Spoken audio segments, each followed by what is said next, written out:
দেবদত্তং ধনঞ্জয় কঞ্জং দদ্ম মহা শঙ্খং ভীমকর্মা বিকদর অন্ত বিজয়ম রাজা কণ্ঠপুত্র যুধিষ্ঠির নকুল সহদেবস্ত সুঘোষ হরিপুরস্ক কাশ্যস্ত কর্মশিখন্ত চ মহারথ দৃষ্টদ্যুম্নার্থ সত্যকি পরাজিত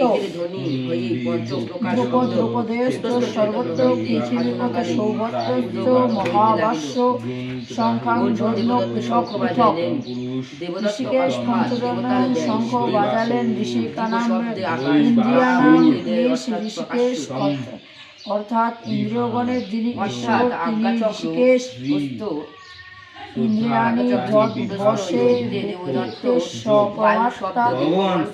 চৈতন্য স্মরণে ইন্দ্রিয়গণের দমন হয় তাহার অধীনে এই কারণ ইন্দ্রিয়গণের ঈশ্বর ঋষিকেশ পঞ্চজনং শঙ্খ অর্থাৎ বেনু বীণা ঘণ্টা মেঘের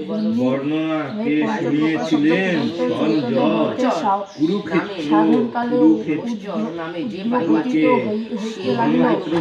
কেন এই স্থানটি একটি মহাপীঠ এই দেবী ভদ্রকালী ভদ্রকালী এবং বৈভব এখানকার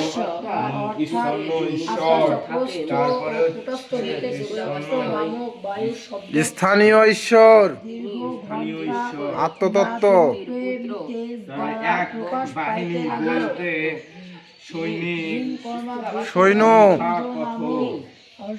কুঞ্জ নামক শঙ্খ বাজানের কুণ্ড অর্থাৎ সিংহাসন ভীম বায়ু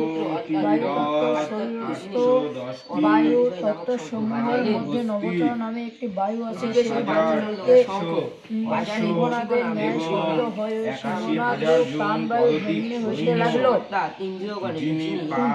সেভ কোনটা দিয়ে হবে আবার উঠিয়ে দিল।